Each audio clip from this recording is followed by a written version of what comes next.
Alright, that should do it. The words break me from a self-induced trance. The person in the hazmat suit has since removed it, and when I turn, I'm glad to find a bare hand and smiling face offered to me. And hello guys, welcome back. Let's go ahead and continue. Let's be off to your room then. Okay. Thank you.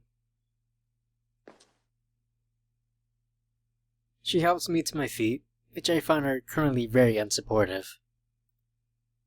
I feel significantly weaker than average, which is saying a lot since I am constantly aware of my natural physical weakness. I sway slightly, but I don't know if that is due to radiation or just my nerves being completely shot. As the paramedic leads me from the room, I don't bother checking back to see if Cyrus is still there. When we arrive, my roommate is standing against her bed, reading. She casually looks in our direction, but withdraws at the sight of me. Winter, holy what happened? Not right now. How are you, do you need any help? Ma'am, is she alright? She'll be alright, but I think about now she needs to puke. The lady is right. A long way over to here, I started feeling right nauseous. I start leaning forward to indicate that I want to go to the bathroom. The medic notices and lets me go. I stumble forward and take off and sprint to the toilet. When I reach there, I immediately toss up the seat and start vomiting to the thing. It's awful. From outside the bathroom, I can hear the paramedic's voice. Do you want me to stay with you? I open my mouth to answer, but quickly close it, as it is not words that are about to come out.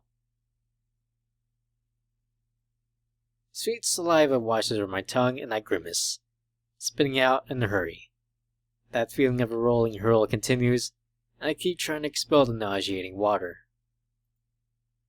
On the fourth or fifth, or whatever, I'm not counting, attempt that comes out more like sticking drool, a wave of vomit arises. It passes through me violently, and tears form in my eyelashes. Breathing into the puke-filled toilet, I somehow manage to answer her rather than blowing chunks again. I'll be fine. My stomach is gurgling. Panting over the rim, I listen to the other room. You're her roommate? Yeah. Do you have anywhere to go right now?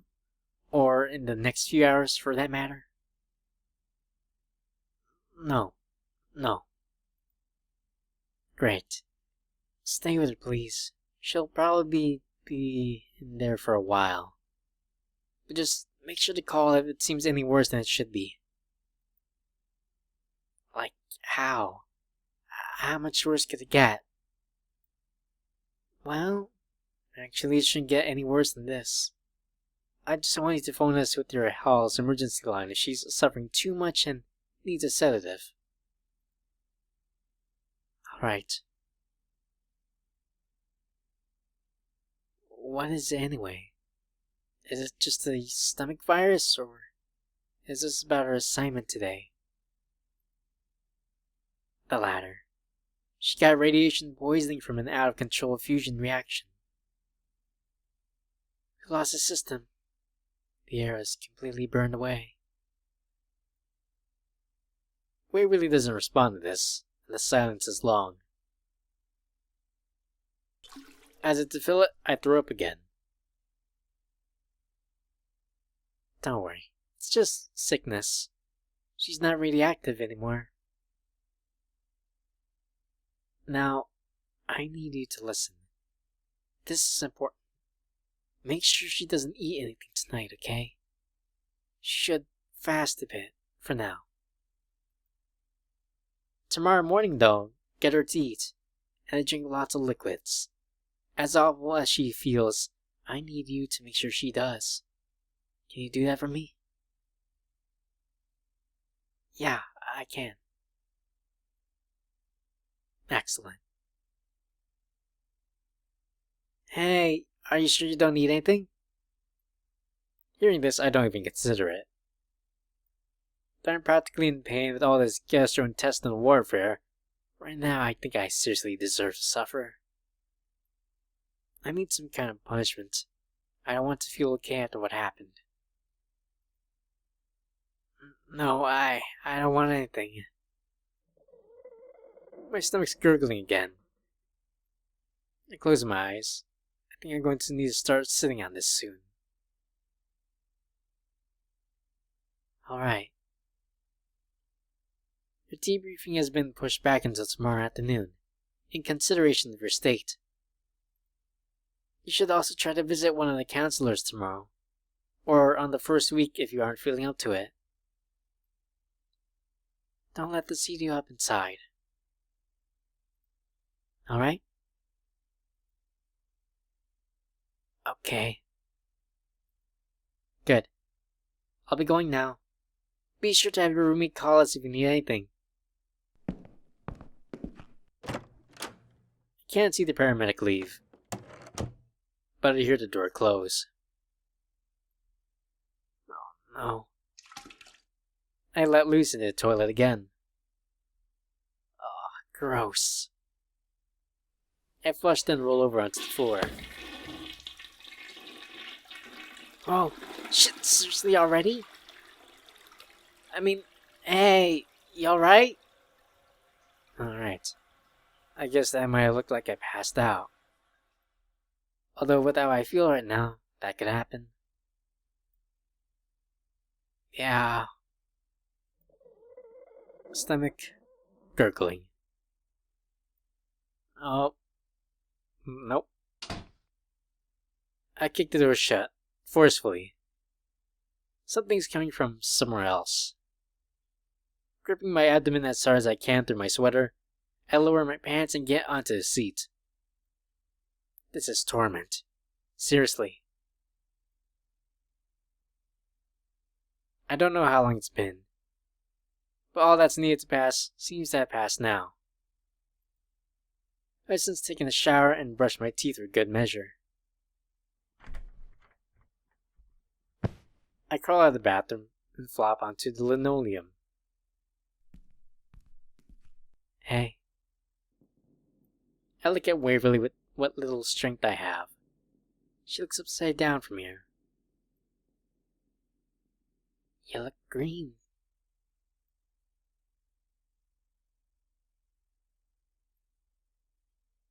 Hey, I'm going to help you up.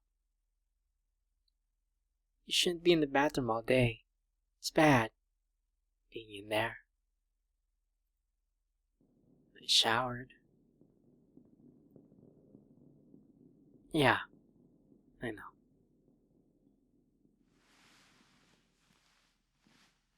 She bends down and takes me by the arm, lifting me with relative ease. But seriously. Yeah, I understand. I think I'm done anyway. Can you bring me to my bed? Well, I didn't think you had to bring you to mine.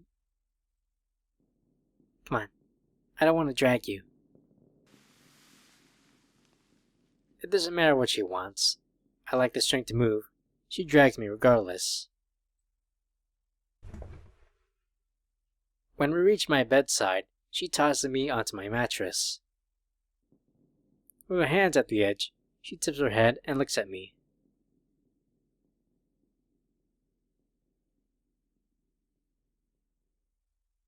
Yes? Can you talk much? I think if I talk any more than what I'm doing now, I'll spew.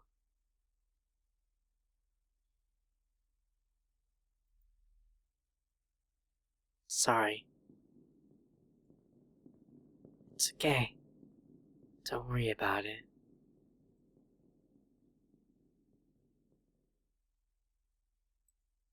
She looks at me like she wants to say something, but doesn't.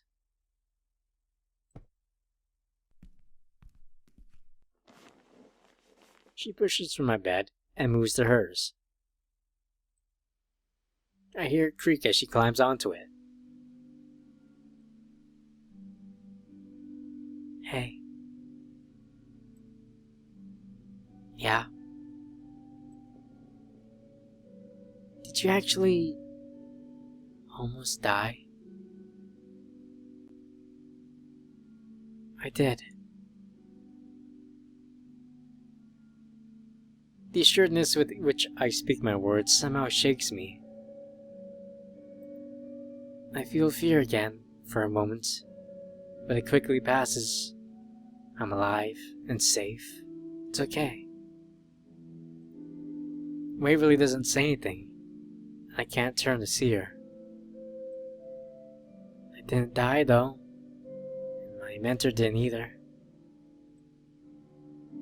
My eyes hurt. My head hurts. Waverly, can you turn off your lamp? I'm sorry.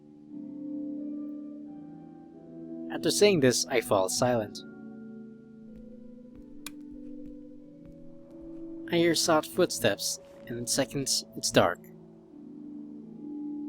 It's almost comfort, this void, but nothing right now could make me feel better. I apologize to Waverly again.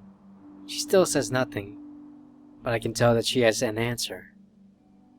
I don't know what the answer is, but it seems hard to say. That's fine though. My eyelids are heavy, and my skull is throbbing. I feel like I'm going to drown in sleep soon. That sleep you get from medication, thick and unnatural sleep. I don't though. I just feel weighted and queasy. I stare at nothing and listen to the settling of the dorms. I can hear people walking through the stone halls, although it's late. Wind is swirling about the mountains. There's music coming from elsewhere, light and haunting. Slipping away from my consciousness, I begin to close my eyes. We never paid for our drinks.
This is so bleeding awkward. I know that taking care of Winter is my responsibility, but... well, I can't. It's past 12 o'clock. I still haven't gotten brazen enough to wake her. I managed to drop the ball with the simplest task. Make sure she eats breakfast. She just came back so depressed yesterday. I have no idea how to strike up a conversation with her now. Let's take a look at the codex. Now, if you want to read this all, feel free to pause the video and take a look.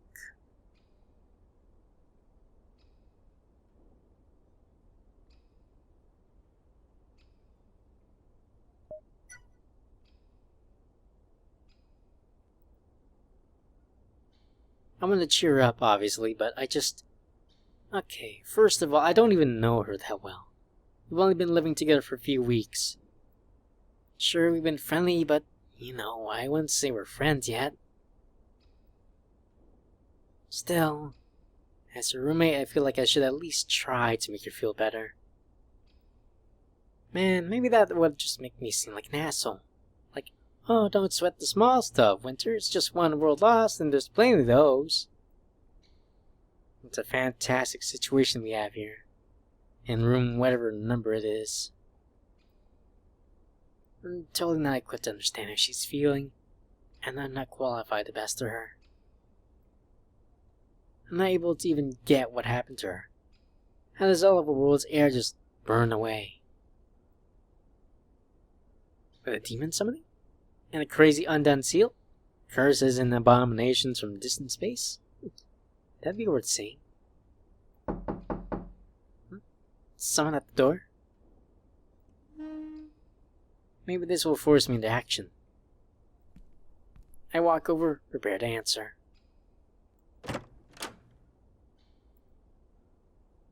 It's the Northerner. Pretty as usual and handsome all the same. Crossing his arms and putting on a serious face, he addresses me. Waverly, yo. I mirror his pose. Hey, yo. Heard Bo's on the mend. Came to give her a hug. That's great, but I'm not letting you in. He stares in puppy disbelief, as if what I just said was the most preposterous thing. Why not? I think you might want that hug more than her. Ridiculous. He draws a slow fake punch. I must make it past you. Therefore, I challenge you to a duel, Waverly, and the reward will be a 10-second hug for Bo. I bring it my own arm in the same mock attack. Oh, getting it from her or giving it to her?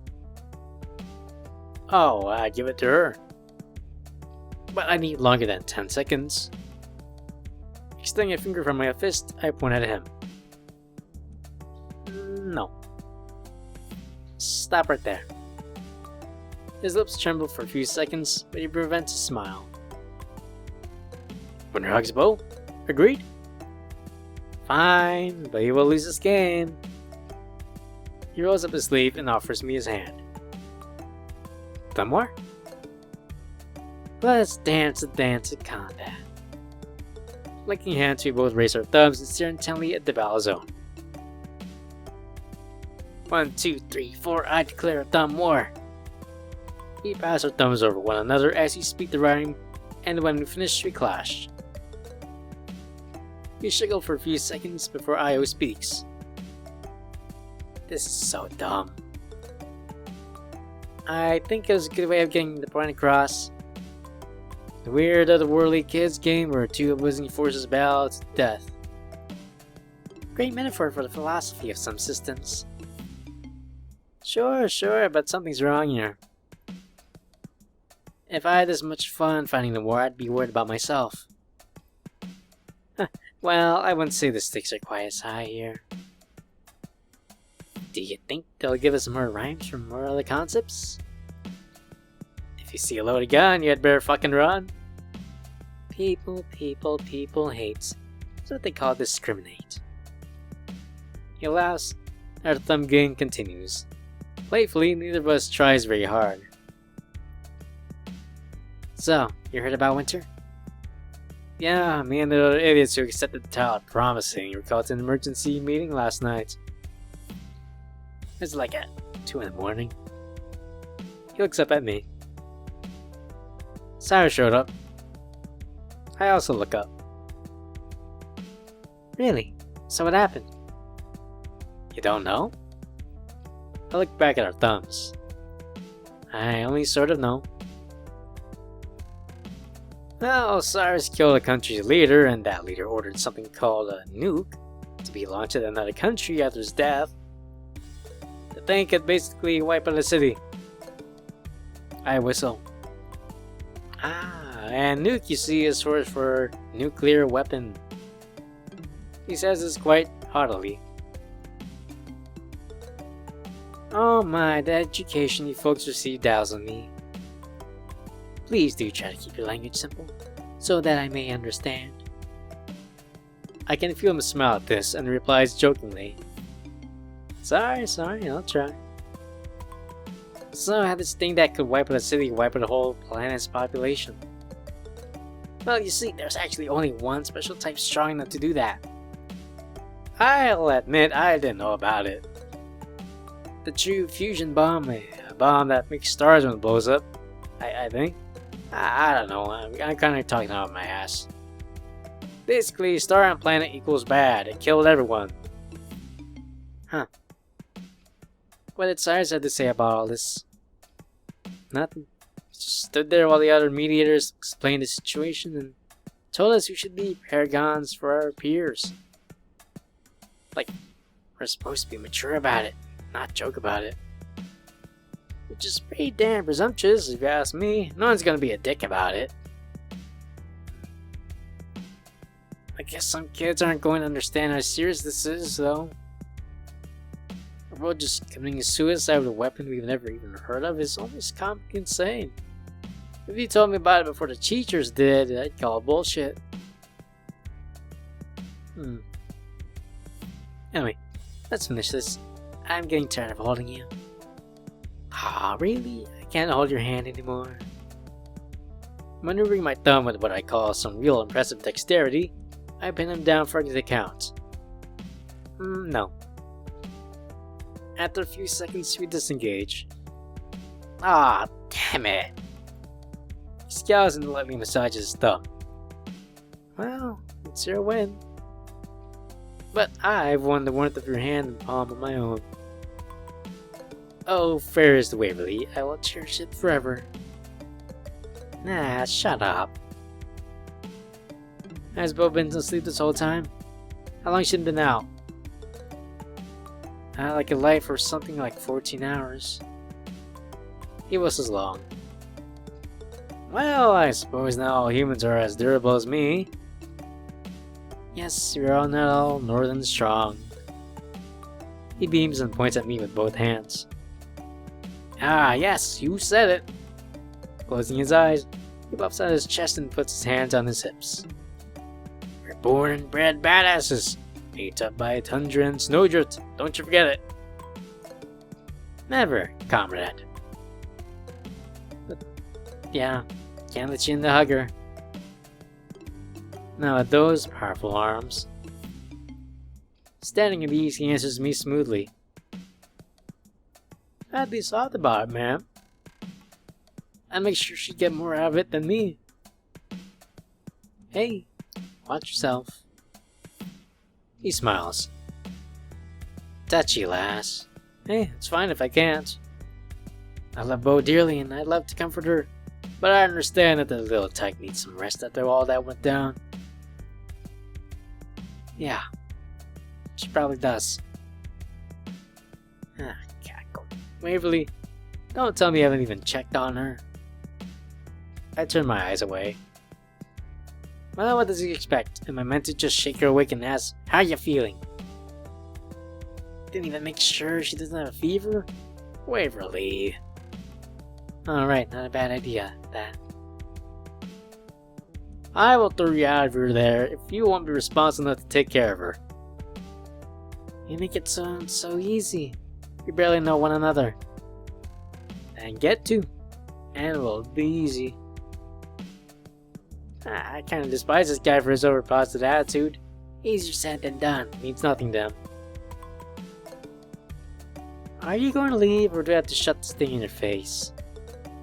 Io quickly shakes his head and holds up his hands. Whoa girl, this face is priceless, don't damage it. You say things like that, and I only want to do it more. He plays at flinching and backs away. I'm out. Just say hello to Bo for me. Tell her that I hope she feels better soon. Fine, girlie. He sucks his teeth and cuts his eyes at me, pouting forward. Later, Waverly. Later. As he walks off, I move to close the door. Before I'm able to, though, Ayu calls for me again. Are you going to use that huggy one? Of course not. Laughing, he turns down another hallway. I close the door and rest my back against it. Lastly, I sigh. I was right. I shall at least check if she has a fever. Can't tell if she's in comfort or not, but she's very asleep judging by the dark stain on her pillowcase. Alright. It would be embarrassing for her to wake up with me standing here, so I'll just touch her forehead softly and quick. No fever, I think. I brush away some of her hair. She's sweating quite a bit, looks like, although now she's almost a little cold. Well, I had better wake her up now. I lightly poke her cheek, which garners no response. I didn't see that. Which garners no response.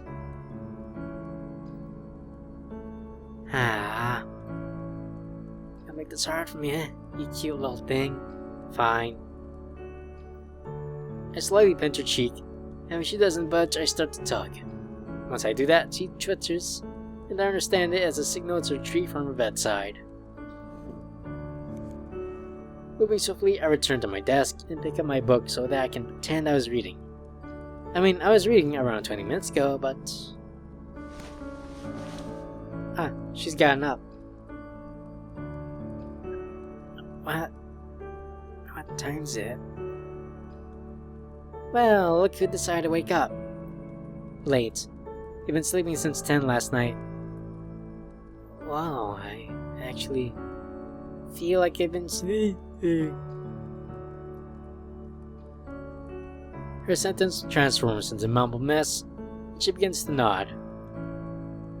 Come on, Winter, you're doing so well. You still need to eat breakfast. Well, lunch at this point. My bad.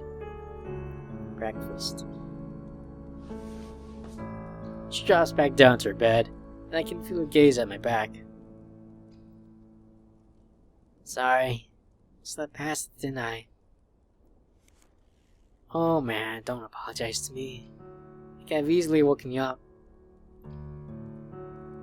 Well, yeah, it's lunch now. Which is what I meant to say. Anyway, when do you want to go eat? Right now? I'll help. Oh, I'm honestly too glad feeling to actually get up. Let alone stand up or walk. Or eat? I see.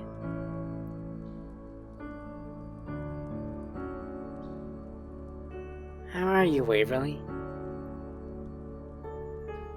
Fine. You? Waverly, please pay attention. Well, your mind seems alright. Oh, trust me, it's not.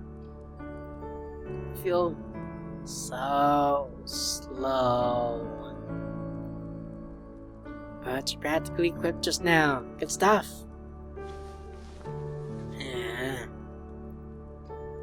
I hear her turn over. Don't tell me you're just gonna go back to sleep. No. Then what are you doing getting comfy? Am I not allowed comfort in my own room? You're going to fall asleep. No, I won't. That response was measured slower. I don't think you're telling the truth.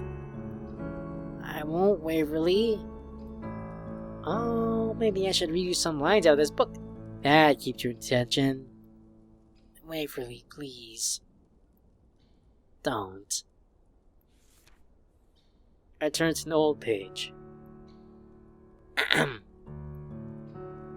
Eleanor pressed her silver-tipped finger against his skin and hissed a single question. Winter groans loudly and mumbles something I can't hear. Did you see Asta walking along the parapet? Or didn't you? Martin's breath was still, and he turned his eyes from hers. Thoughts of his demon lover were still fresh in his mind. Asta's breath, Asta's taste, Asta's touch. Her touch. Whether his heart had been courted or commanded, it mattered not. He fought for Asta, and not that he could never betray her. I hear Windsor turn over again. Spare me. He's about to sleep with Eleanor, though. Spoil this crap about Asta. Don't you want to know how that plays out? No. She coughs. No, please stop. Jackal, why are you reading that tripe? You read inward fantasy fiction and you belittle my taste? I like reading inward fantasy because it's fun, so These books are fun too, but fun because they're terrible. You see, Winter, I enjoy these works because I can appreciate their silliness. I don't think they're actually good. And you think they're awful and revel in that. Yep. Authors from our world are all very good at what they do naturally. So it's nice to read some trashy nonsense for a change. They're making fun of other worlds. Yeah, who cares? I don't know. That's right. I might be handling this with the sensitivity of a jackhammer. Not that. Oh man, what am I supposed to say? Not that I mean to imply. Waverly, it's fine. I don't mean to sound like that bothers me. Sorry. Yeah.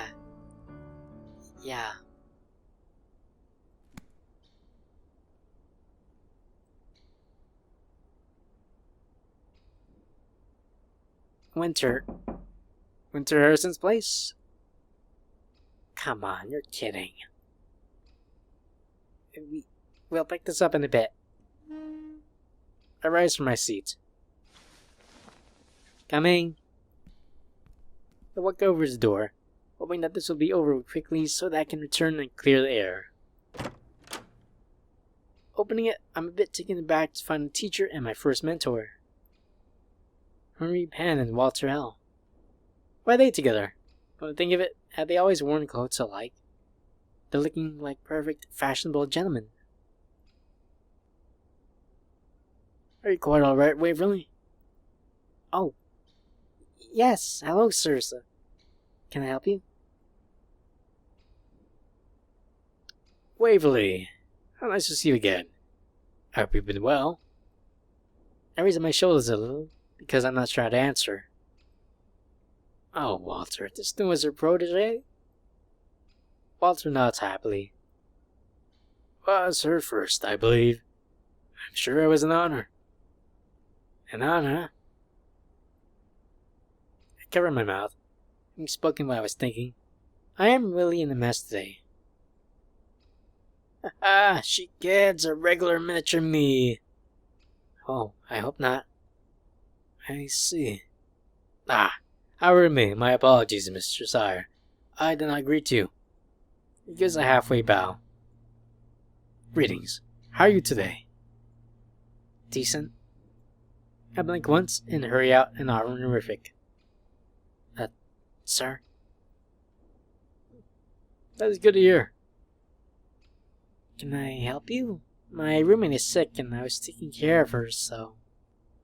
Please cut me loose already. Oh, of course. Why don't you give Mr. Harrison this letter, and tell her to expect a meeting with me sometime later. I take the envelope that he offers me, not bothering to look it over. Winter Harrison, huh?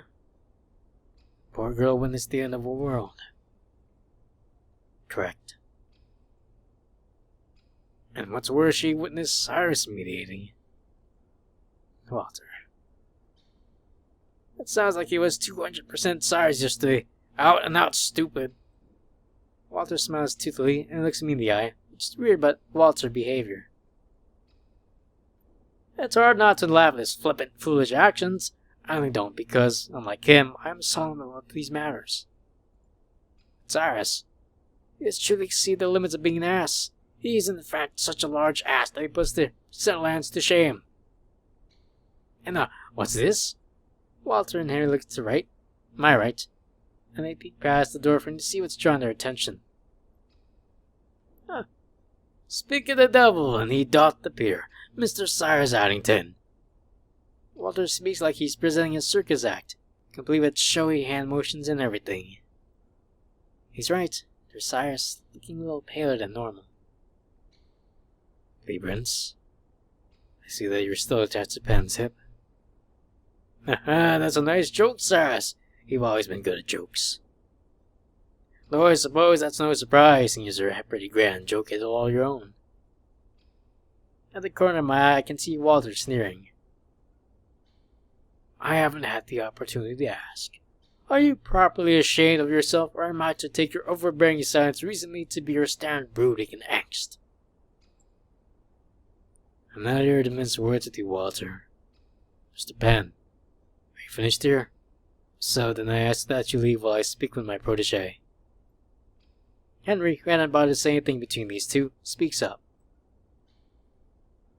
As a matter of fact, my business is done. I should let you know, though, Cyrus, that your protege is still infirm. He nods politely with me, indicating to Cyrus my presence. We were instead speaking to young Mr. Sire. She will do. Huh? In that case, Waverly, we'll be departing now. Henry puts his hand on my shoulder and bends to whisper at my ear. You know where to find me if you need me, I hope. I understand that recent events have been difficult for you to comprehend. I nod, giving my shoulder a rub as he lets me go and stands up straight. Alright, Walter, quit sticking your tongue out at him. You're being childish. Come now, we're leaving. Right. Goodbye, Waverly. Yes, goodbye, Waverly.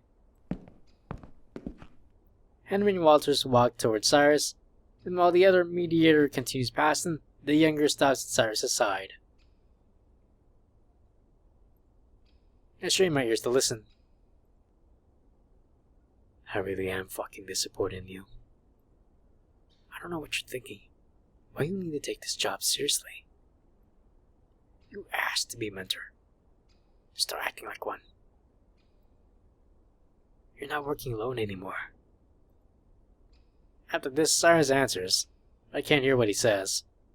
Walter grabs on my shoulder and snarls, whispering something else. Cyrus refuses to look at him, and Walter scoffs, shoving Cyrus out of the way and catching up with Henry. Leaving Cyrus to just stand there with his head down. Man, they're so weird. Adults are so weird. After a few moments of nothing, he walks over to the door, his gaze still fixed to the ground. Hello, Waverly. Hey. You awkward, creepy bastard. I'm not. He finally looks me in his eyes. I'm not entirely sure what to say. You and me both. I just know that I haven't properly apologized. Not that this is properly apologizing. I was stupid to relay the message for me. It's immature, but I imagine I can't talk to Winter herself right now. I said nothing, because there's nothing polite to say. I want you to tell Winter that I'm sorry. I want you to tell her that absolutely nothing that happened was her fault. I suppose That's all I want to say that can pass through you. The blame is wholly mine, and I want her to know that. She did nothing wrong. I can see that he wants to explain himself more. It's hurting him to try. I'd better speak up. Sir, I'll tell her.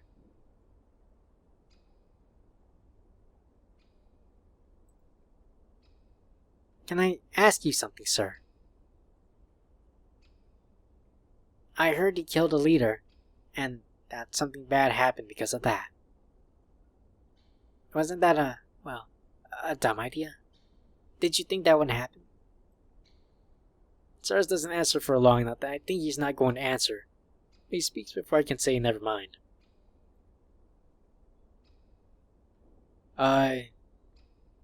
Listen. This is something difficult for students such as yourself to understand, but I knew full well it would happen. What? Listen. Why on earth should I? Something that you eventually must understand. The situation was a quagmire. Many of the options available to us could have really likely made things turn out rather worse than better. You ought to believe me in that, in this case. The course of action to promote order was to allow that something bad to happen. I'd like to hear what Winter says because that sounds like nonsense. The larger issue was that I underestimated the consequences. To put it bluntly, I did not properly research. I was overconfident. Seoul, that is, the system we had visited, was a very chaotic world, although inconsistently. Scientific discovery happened both quickly and suddenly there. Large leaps in the technological prowess were spurred by random discovery. It was a very unusual system. And I knew that. But I didn't give it proper consideration. I had expected some losses from my actions, but certainly not the loss of the entire world. In short, I misjudged and rushed things. You know how I rush things. Don't smile at me, you fiend. You can't just tell me you'll allow the world to die, expect me to smile back. Yeah, I know you're calling on those rumors about yourself being a grimly logical, murder-happy bastard. It's not really funny knowing that's true, and what it entails.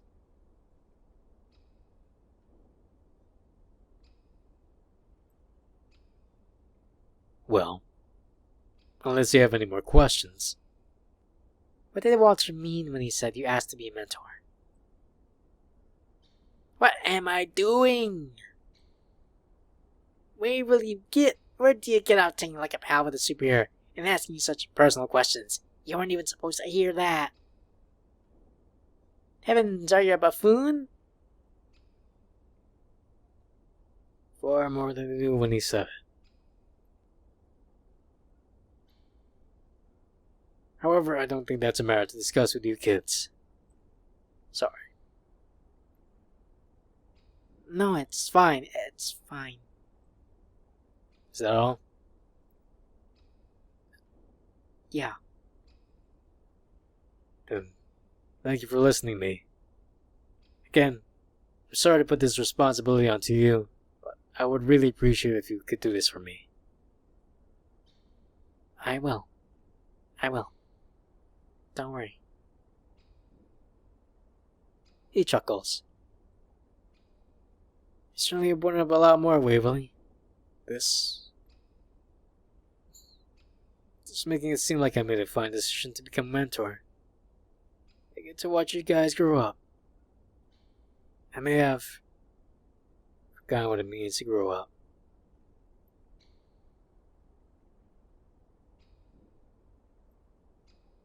By the way, you shouldn't leave the job. Concerning it, I decided to smile. Don't talk about private matters in public then, sir. I'll try not to. Then, I'll be leaving, Waverly. Peace to you. Hi. And to you.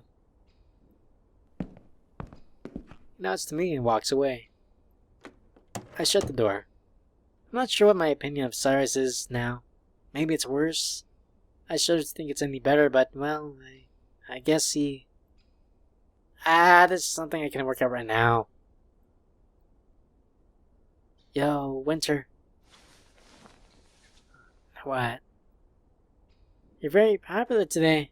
We have a total of 3 visitors come for you. Or was it technically 4? Whatever. What can I say? Very charming. Well, Mr. Charming, I have a letter for you. I walk over to the bedside to hand over the thing. Before I do, though, I decide I should have a look at what the envelope says. For whenever it's too much to bear, read this, Henry Penn. Huh. Well, here we are. I toss it down next to her pillow, where she reads it sideways. Mr. Penn?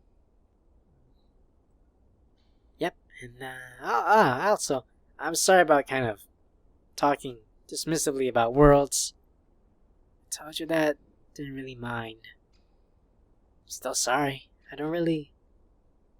shouldn't have been talking that way anyway. You really don't need to apologize, Waverly. Cyrus is also sorry. Winter falls silent.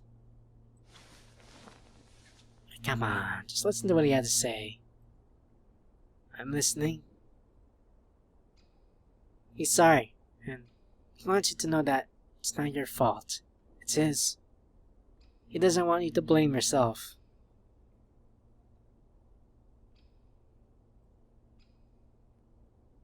He knows he fucked up, Winter. Even if he's a jerk, you should forgive him. For yourself. It's not that simple, Waverly. You didn't hear him yesterday. He most certainly does not feel bad about what he did. You just may feel bad about letting me see it. I mean, even if I wasn't concerned with his motivations, he still treated me awfully and made me watch him kill a person. Furthermore, even if he had succeeded, the man still would have died. Pardon my language, but screw Cyrus Addington. A dark feeling grows in my belly. I push it down. Nothing good comes from harboring bad will. I can't pretend I know what it's like, Winter. But I know that just feeling shit about things isn't going to help you. I swallow. And I hate to say it, but you're probably going to see a lot more people killing people in this line of work. We also both know that we may end up killing a few or several ourselves, but nobody wants to acknowledge that.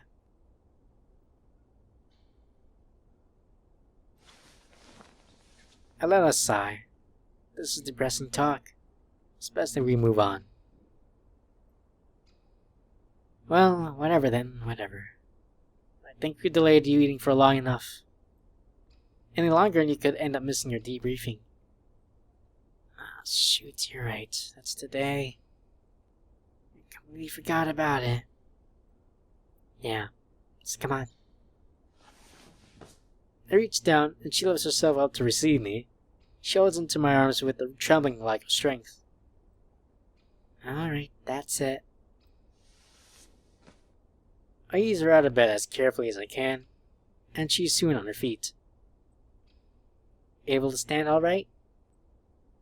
Able to stand? Not quite all right. Well, that's clear from how she's swaying a little. Don't try to do this on your own then, Winter. You've got my shoulder right here. Yes. Thank you. She presses all her negligible weight onto me, and I stand firm. We walk to the door, prepare to leave. Prepare to go on, I should think.